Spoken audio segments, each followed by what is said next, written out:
அனைவருக்கும் வணக்கம். வாழ்க்கையில் நிறைய பேர் கடன் வாங்கிட்டு அதை திருப்பி செலுத்த முடியாத ஒரு பிரச்சனையில் இருப்பாங்க. அப்படிப்பட்டவங்களுக்கான பதிவு தான் இது. வாங்க பதிவுக்குள்ளே போகலாம். கண்ணுக்கு தெரியாத ஏதாவது அதிசயம் நடந்தால்தான் இந்த பணப்பிரச்சனையில் இருந்து என்னால் விடுபட முடியும் தவிர வேறு எந்த வழியும் எனக்கு கிடையாது.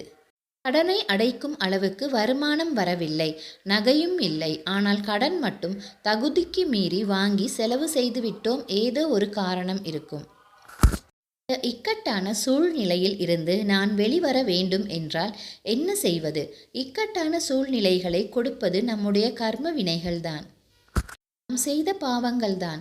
பாவத்தை இந்த ஜென்மத்தில் செய்திருக்க மாட்டோம். ஏதோ ஜென்மத்தில் செய்த கர்மவினை நம்மை துரத்தி அடித்து இந்த நிலைமைக்கு கொண்டு வந்து தள்ளியிருக்கிறது. இருந்து விடுபட வேண்டும் என்றால் அன்னதானம் செய்வது மட்டும்தான் ஒரே வழி. அன்னதானம் செய்வதா? அன்றாட பிழைப்புக்கே வழி இல்லை. வாங்கிய கடனை திருப்பி கொடுக்க முடியாமல் தான் தவித்து வருகின்றோம். நாங்கள் எங்கிருந்து அன்னதானம் செய்ய முடியும்? இதற்கும் நம்முடைய சான்றோர்கள் முன்னோர்கள் ஒரு சில எளிய பரிகாரங்களை சொல்லி வைத்துள்ளார்கள். அதுதான் அரிசி மாவால் கோலம் போடுவது. எல்லோராலும் தினமும் சமைத்து கொண்டு போய் மனிதர்களுக்கு அன்னதானம் செய்ய முடியாது.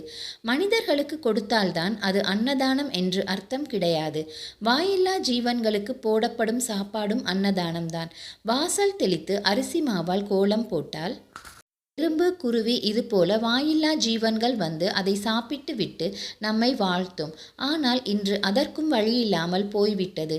வெறும் அரிசி மாவில் யாரும் கோலம் போடுவதில்லை. கோலமாவு, சுண்ணாம்பு. சில பேருக்கு கோலம் போட வீட்டு வாசலில் இடமே இல்லை. அப்பார்ட்மெண்ட் வாழ்க்கை. உங்களுடைய நிலை வாசலில் டைல்ஸ் ஒட்டி இருந்தால் கூட அந்த இடத்தில் கொஞ்சம் தண்ணீர் தெளித்து துடைத்துவிட்டு பச்சரிசி மாவால் சின்னதாக ஒரு கோலத்தை போட்டு வையுங்கள்.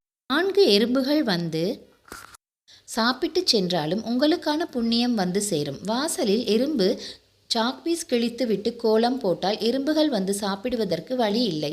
அதையும் கொஞ்சம் கவனத்தில் கொள்ளுங்கள். என்னதான் பெரிய அப்பார்ட்மெண்ட்டாக இருந்தாலும் அதற்கு கேட் என்று ஒன்று கட்டாயம் இருக்கும்.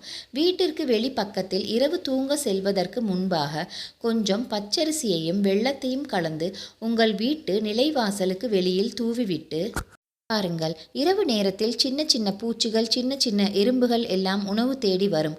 நீங்கள் போட்ட இந்த அரிசி மாவையும் வெல்லத்தையும் எடுத்துக்கொண்டு போய் தன்னுடைய குடும்பத்திற்காக அந்த எறும்புகள் கொடுக்கும்போது நிச்சயமாக உங்களுடைய கர்மா குறையும், கடன் சுமை குறையும். வெள்ளிக்கிழமை இன்று இரவு இந்த பரிகாரத்தை செய்துதான் பாருங்களேன். உங்கள் வீட்டு வாசலில் கொஞ்சமாக அரிசி மாவையும் வெல்லத்தையும் கலந்து தூவி விடுவதால் எந்த நஷ்டமும் ஏற்பட போவது கிடையாது. 10 ரூபாய்க்கு அரிசி மாவு, 10 ரூபாய் வெல்லம் அல்லது 10 ரூபாய் சர்க்கரை கலந்து கூட தூவி விடலாம். எந்த தவறும் கிடையாது. இரவு இந்த பரிகாரத்தை செய்பவர்கள் வாழ்க்கையில் எதிர்பாராத திருப்பங்கள் ஏற்படும், மன நிம்மதி ஏற்படும், தீராத கடன் சுமை தீரும், குடும்பத்தில் இருக்கும் தீராத கஷ்டங்களும் தீரும் என்ற இந்த தகவலுடன் ஆன்மீகம் சார்ந்த இந்த பதிவினை நிறைவு செய்து கொள்கிறேன். நன்றி, வணக்கம்.